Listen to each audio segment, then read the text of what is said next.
बहन जी, तुम्हारे पति को गुमशुदा हुए 10 साल हो गए हैं।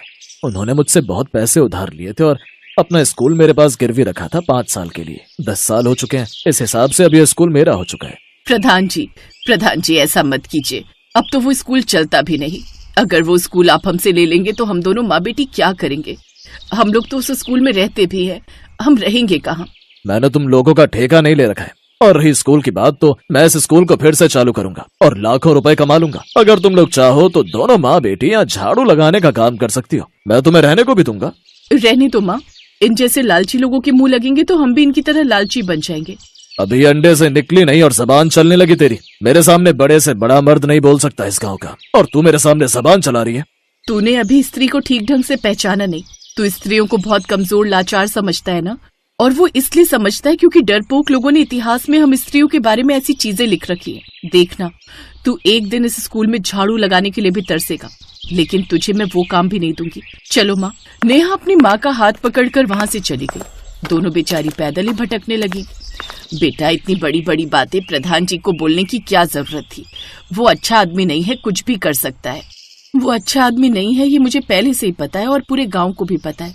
एक दिन मैं पूरे गांव को आजाद कर दूंगी प्रधान से, और अपने पिता को भी ढूंढ निकालूंगी। लेकिन नेहा, अब हम लोग रहेंगे कहाँ? रात भी होने वाली है, ऐसी सड़कों पर भटकते रहेंगे क्या? माँ, मैंने पूरा प्लान बना लिया है। हम लोग उस जंगल के अंदर चलते हैं, वहीं तंबू बनाकर रहेंगे। नेहा अपनी माँ को लेकर जंगल के अंदर चली गई। दोनों ने लकड़ी पुरानी साड़ियों को मिलाकर एक तंबू बना लिया अच्छा सा। फिर उसने मिट्टी का चूल्हा भी बना लिया। शाम तक वो सूख गया। शाम को नेहा नदी से कुछ मछलियाँ पकड़ कर लाई और उसी चूल्हे में खाना बनाया। खाना पीना खाकर वो तंबू के अंदर ही आराम करने लगी। माँ, मैं मोबाइल पर ऑनलाइन बच्चों को पढ़ाती ही थी, अब मैं तंबू के अंदर से ही बच्चों को पढ़ाना जारी रखूंगी। हाँ बेटा, और यहाँ इस जंगल में तो शांति से पढ़ा भी पाएगी बच्चों को। अगले दिन नेहा मोबाइल पर ऑनलाइन क्लासेस दे रही थी बच्चों को। तभी बीच में वो बोलने लगी, बच्चों, सबसे पहले मेरी बात ध्यान से सुनो। तुम लोग सिर्फ मेरे स्टूडेंट ही नहीं बल्कि मेरी सेना हो। अब मैं इस जंगल में रहती हूँ, यहाँ चारों तरफ हरियाली और शांति है। ये वीडियो ज्यादा से ज्यादा लोगों को शेयर कर दो, क्योंकि अब इस जंगल में मैं बच्चों को फ्री में पढ़ाऊंगी। जिन भी बच्चों के पास फीस देने के लिए पैसे नहीं है, वो कभी भी भावनगर के इस जंगल में आ सकते हैं। उन्हें मैं फ्री में पढ़ाऊंगी। मैम, ये तो बहुत अच्छा सोचा आपने। मेरे घर के पास भिखारियों का पूरा इलाका है। वहाँ के बच्चे पढ़ना चाहते हैं, लेकिन उनके पास फीस नहीं है। मैं सबको लेकर आती हूँ कल। ठीक है सावित्री, कल तुम उन्हें लेकर आओ। मैं इंतजार कर रही हूँ। चलो पढ़ाई शुरू करते हैं और जानते हैं औरंगजेब का इतिहास। बच्चों को पढ़ाने के बाद ममता ने लकड़ी का एक बोर्ड बनाया। फिर चूल्हे में कुछ लकड़ियां जला दी और उसकी काली राख से एक ब्लैक बोर्ड बनाकर तैयार कर दिया। सुबह तक वो सूख गया और बाहर जाकर वो चौक भी ले आई। बिटिया, तुमने तो तंबू के बाहर पूरा क्लासरूम ही बना दिया।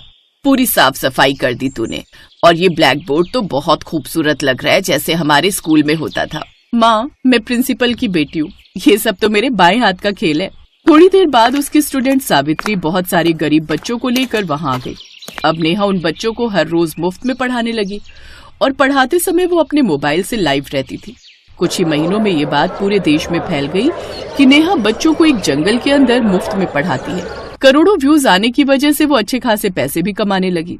फिर एक रोज उसी जंगल में बहुत बड़ा बिजनेसमैन आया।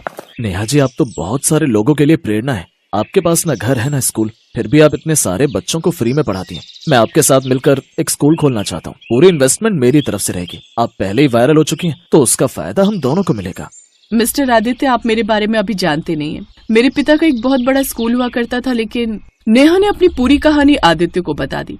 उसके बाद आदित्य और नेहा ने मिलकर एक प्लान बनाया उस प्रधान के खिलाफ। अगले दिन आदित्य अपनी रोल्स रॉयस कार लेकर प्रधान की हवेली पहुंचा। उसके आसपास तमाम बॉडीगार्ड्स और सिक्योरिटी थी। आप तो बहुत बड़े आदमी लगते हैं। क्या मैं आपका परिचय जान सकता हूँ? देखिए, मैं लंदन से आया हूँ। मैं इस गांव में एक फैक्ट्री डालना चाहता हूँ, इसीलिए आपकी परमिशन और जमीन भी चाहिए। मैनेजर, इन्हें 2 करोड़ रुपए दे दो और परमिशन लेटर पर सिग्नेचर करवा लो।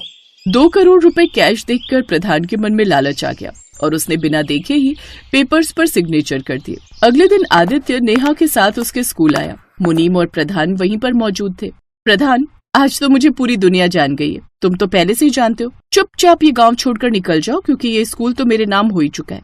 तुम्हारे सारे खेत, तुम्हारी हवेली, सब मेरे नाम हो चुके हैं। ये देखो, इन कागजों पर तुमने ही साइन किया है ना? इसका मतलब तुम लोगों ने मेरे साथ धोखा किया। धोखेबाज के साथ धोखा नहीं करेंगे तो क्या उसकी आरती उतारेंगे? चल भाग यहाँ से तुरंत, वरना अभी पुलिस और मिलिट्री सब बुला लूंगी यहीं पर। अब मजबूरी में प्रधान को वो गांव छोड़कर जाना पड़ा। अब उसकी हवेली, सारे खेत और वो स्कूल, सब कुछ नेहा के नाम हो चुका था। धीरे धीरे रात हो गई। नेहा, उसकी माँ और आदित्य जैसे ही स्कूल के अंदर एंटर हुए, वैसे ही वहाँ पर एक तेज पीली रोशनी हुई, जिससे पूरा स्कूल सोने का बन गया और स्कूल की जितनी बेंचें थी वो चांदी की बन गई। नेहा जी, ये कैसा चमत्कार है, पूरा स्कूल तो सोने चांदी का बन गया। इतने में वहाँ पर नेहा के पिता की आत्मा प्रकट हुई। ममता, नेहा, आज मैं बहुत खुश हूँ कि तुम लोगों ने मेरा बदला ले लिया। इस प्रधान ने मुझे अगवा करके इसी स्कूल के तहखाने में डाल दिया था ताकि वो स्कूल तुम लोगों से हड़प सके। मैंने खुद को बचाने की बहुत कोशिश की लेकिन नहीं बचा पाया और ये दुनिया छोड़कर चला गया, पर अब मुझे शांति मिल चुकी है। आप इस तरह हमें छोड़कर नहीं जा सकते। पापा, पापा, भगवान से बोलकर आप वापस लौट आइए ना। ये सब कुछ मैंने आपको पाने के लिए ही तो किया था। बेटी, मैंने ऊपर वाले से बहुत प्रार्थना की लेकिन वो मेरी बात नहीं माने। उसके बदले उन्होंने हमारे स्कूल को सोने चांदी का बना दिया है। अब इस स्कूल को देखने के लिए लोग देश विदेश से आएंगे और इस स्कूल को देखने के लिए तुम उनसे लाखों रुपए चार्ज कर सकती हो। बाकी तुम तो बिजनेस माइंडेड हो ही, मुझे कुछ बताने की जरूरत नहीं है। इतना बोलकर उनकी आत्मा वहाँ से गायब हो गई। अब नेहा अपनी माँ के साथ खुशी खुशी रहने लगी। आदित्य ने सोने चांदी के स्कूल के पास ही एक दूसरा स्कूल भी खोल लिया कुछ ही सालों बाद। नेहा, मैं इतना बड़ा बिजनेसमैन तो बन गया हूँ लेकिन मेरे आगे पीछे कोई नहीं है। अब मैं भी अपना परिवार बसाना चाहता हूँ और मुझे लगता है तुमसे अच्छी लड़की मेरे लिए कोई नहीं मिलेगी। क्या तुम मुझसे शादी करोगी? आदित्य, मुझे भी आपका नेचर और आपका बिहेवियर बहुत पसंद है, लेकिन आपको मेरी माँ से मेरा हाथ मांगना पड़ेगा। माँ ने सब कुछ सुन लिया है। मैं तो कब से चाह रही थी कि तुम दोनों शादी कर लो, क्योंकि तुम दोनों की जोड़ी धमाल कर सकती है। कल ही पंडित जी को बुलाकर तारीख तय कर लेते हैं। अगले ही दिन ममता ने पंडित जी को बुलाया। पंडित जी ने दोनों की कुंडली देखी और कहा, अब दोनों को तो बहुत पहले शादी कर लेनी चाहिए थी। अगर आप लोगों ने अगले 3 दिन से पहले शादी नहीं की तो उसके बाद पूरे 10 महीने तक कोई दूसरा मुहूर्त नहीं है। पंडित जी, आप फिक्र मत कीजिए उसकी, हम लोग परसों ही शादी करेंगे। तो इस तरह 2 दिन बाद नेहा ने आदित्य से शादी कर ली और उसी गांव में खुशी खुशी अपनी जिंदगी बिताने लगी।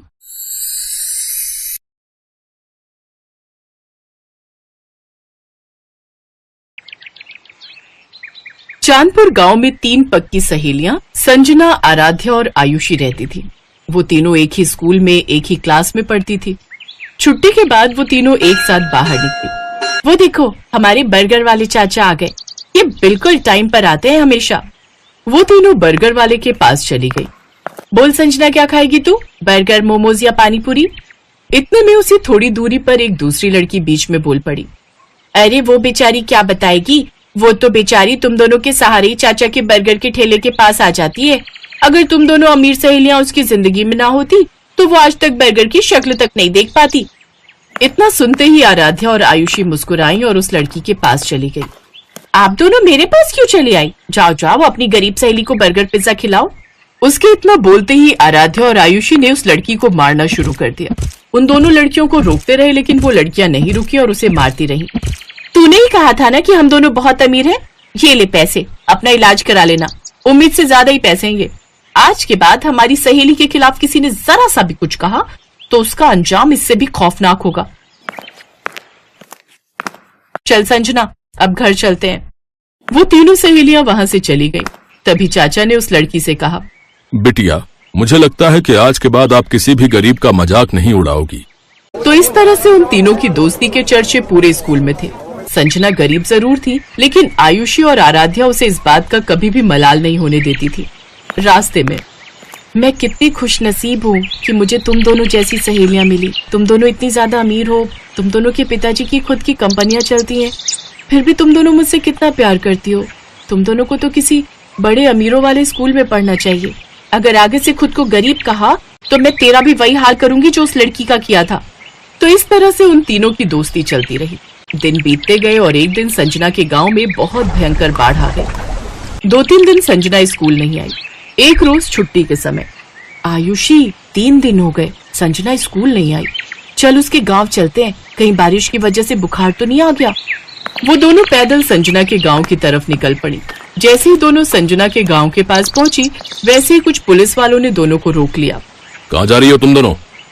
इस गांव में मेरी सहेली रहती है। अब इस गांव में कोई नहीं रहता। 2 दिन पहले इस गांव में भयंकर बाढ़ आई थी, जिससे सारे घर बह गए। बहुत सारे लोगों की तो जानें तक चली गई। जो बच गए वो किसी तरह अपनी जान बचाकर भाग गए। ये सुनकर आराध्या और आयुषी को झटका लगा। पता नहीं बेचारी कहाँ होगी, पता नहीं जिंदा भी होगी या नहीं। ऐसा मत बोल आयुषी, हम जल्द ही उसे ढूंढ निकालेंगे। उन दोनों ने संजना को ढूंढने की खूब कोशिश की, पर वो नहीं मिली। उन दोनों ने संजना के बारे में अपने अपने पिता को भी बताया। उनके पिता ने पुलिस की मदद ली, पर कुछ नहीं पता चला संजना के बारे में। फिर एक रोज स्कूल की तरफ से कहीं टूर जाने वाला था। बच्चों, इस क्लास के सभी लोगों का इस स्कूल में आखिरी साल है। इसके बाद आप सभी कॉलेज में चले जाओगे, तो इस साल को यादगार बनाने के लिए हम सभी टूर पर जाएंगे, वो भी उत्तराखंड की वादियों में। सभी बच्चे खुश हुए, लेकिन आराध्या का मन नहीं था जाने का। आराध्या चलते हैं ना, हमारा मूड भी थोड़ा बहल जाएगा। आयुषी की जिद करने पर आराध्या मान गई। दोनों ने टूर वाली बात अपने पापा को बताई। तुम लोग इतनी दूर टूर पर जाओ, मैं तुम्हें नहीं रोकूंगा, पर तुम दोनों स्कूल बस में नहीं बल्कि अपनी कार से जाओगी। पंकज हर वक्त तुम दोनों के साथ रहेगा।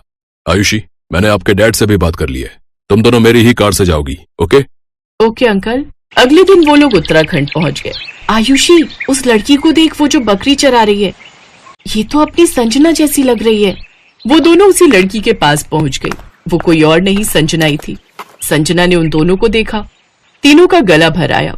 तीनों बहुत कुछ बोलना चाह रही थी, पर आवाज ही नहीं निकल रही थी। पता है, हमने तुझे कहाँ कहाँ नहीं ढूंढा, अचानक से गायब हो गई तू। सब कुछ बताऊंगी, आओ यही पास में मेरा घर है, चलोगी नहीं? क्यों नहीं चलेंगे? हाँ चल चले। तीनों कार में बैठकर संजना के घर पहुंच गए। उसका घर कुछ खास अच्छा नहीं था। संजना के माता पिता ने खिड़की से ही उस कार को बाहर देख लिया और वो डर गए। ये इतनी बड़ी कार तो हमारे घर की तरफ आ रही है, कहीं ये लोग बैंक की तरफ से तो नहीं आए हैं? इनका आना तो बनता ही है। अगर हम टाइम पर लोन जमा कर देते तो ये लोग नहीं आते। अब ये लोग हमारे घर का सारा सामान उठाकर ले जाएंगे। संजना के पिता ये सब कुछ सोच ही रहे थे कि तभी आयुषी और आराध्या उनके घर आ गई। संजना भी साथ में थी। ये सब देखकर वो दोनों हैरान हो गए। आराध्या, आयुषी बेटा, आप दोनों यहाँ इतनी दूर? चाचा, ऊपर वाले ने आखिरकार आप लोगों से मिलवा ही दिया। आप लोग तो बिना बताए गायब हो गए। पता है, पापा भी आप लोगों को खूब ढूंढते रहे, पर आप लोग मिले ही नहीं। क्या बताऊं बिटिया, उस भयंकर बाढ़ ने तो हमारे पूरे गांव को ही उजाड़ कर रख दिया। बहुत लोग मारे गए। किसी तरह अपनी जान बचाकर हम लोग भागे। महीनों लग गए रुकने का सहारा ढूंढते ढूंढते। फिर यहाँ उत्तराखंड में एक दोस्त ने मेरी एक पेट्रोल पंप पर नौकरी लगवा दी। फिर लोन लेकर हमने ये छोटी सी झोपड़ी बना ली है। शकुंतला, मुझे तो यकीन ही नहीं हो रहा है कि जो मैं देख रहा हूं वो सच है या कोई सपना। सही कहा आपने। ये दोनों बहुत बड़े घर की बेटियां हैं, फिर भी हमारी संजना से इन्होंने आज तक दोस्ती नहीं तोड़ी। अगर पूरा देश ऐसा ही हो जाए तो ये देश फिर से महान बन जाएगा। अम्मा, तुम तो जानती हो कि ये दोनों मेरी बचपन की सहेलियां हैं। हम तीनों को पूरा स्कूल जानता था। एक बार तो मुझे किसी ने गरीब कह दिया तो इन दोनों ने उसकी खोपड़ी फोड़ दी। तुम तीनों की दोस्ती देखकर तो मुझे अपना पुराना भारत याद आ गया। अच्छा, तुम तीनों गप्पे मारो, मैं सबके लिए चाय बनाकर लाती हूँ। अरे नहीं अम्मा, आप तो मुझे पाप चढ़ा देंगी। मैं अभी चाय बनाकर लाती हूँ, तुम दोनों यहीं बैठो। अम्मा जी, आप दोनों बैठो, आज हम तीनों मिलकर चाय बनाएंगे, फिर आप बताना कि चाय कैसी है। हाँ माँ जी, हम तीनों बेटियों के होते हुए भला आप क्यों चाय बनाएंगी? तो इस तरह संजना, आयुषी और आराध्या किचन में चाय बनाने चली गई। धीरे धीरे शाम हो गई। तो ठीक है संजना, हम दोनों ने अब तुम्हारा घर तो देख ही लिया है, अब हम दोनों आते रहेंगे। मेरा मन तो बहुत कर रहा है कि तुम दोनों आज रात यहीं रुक जाओ, पर चाहकर भी मैं तुम दोनों को अपने घर में नहीं रोक सकती। ना ही मेरे घर में बेड है और ना ही अच्छा बिस्तर, जमीन पर गद्दा बिछाकर सोना होगा। तभी उसकी माँ ने कहा, अरे बेटा, रात होने वाली है, इतनी रात में कहाँ जाओगी? क्यों संजना, मैंने सही कहा ना? अब संजना को मजबूरी में हाँ कहना पड़ा। तभी उन दोनों ने अपने अपने पिता को फोन कर दिया। पापा, यहाँ हमें संजना मिल गई, लेकिन वो लोग जिद कर रहे हैं कि आज रात रुक जाओ, तो क्या मैं रुक सकती हूँ? ठीक है, रुक जाओ। मैं तुम्हारे प्रिंसिपल और पंकज से बात कर लेता हूँ। कल मैं भी आ रहा हूँ संजना बिटिया से मिलने। अगले दिन आराध्या के पिता भी आ गए। अरे, आप दूसरे के पेट्रोल पंप पर काम करना बंद कर दीजिए। मैंने अपने गांव के पास ही पेट्रोल पंप खोला है, आप लोग वहीं वापस चलिए, क्योंकि वो पेट्रोल पंप आपको ही मैनेज करना है। तो कुछ महीनों बाद वो लोग अपने पुराने गांव वापस आ गए। संजना के पिता पेट्रोल पंप के मैनेजर बन गए, तो संजना की गरीबी भी खत्म हो गई और वो सब खुशी खुशी रहने लगे। Best Buddies. Hello friends. Thanks for watching this video. अगर आपको ये वीडियो पसंद आया है तो प्लीज लाइक, सब्सक्राइब, कमेंट्स करें इस वीडियो पर और हाँ, शेयर करना भी ना भूलें। और भी मजेदार वीडियो देखने के लिए नीचे दिए गए बेल आइकॉन को दबाएं। देखते रहिए बेस्ट बडीज।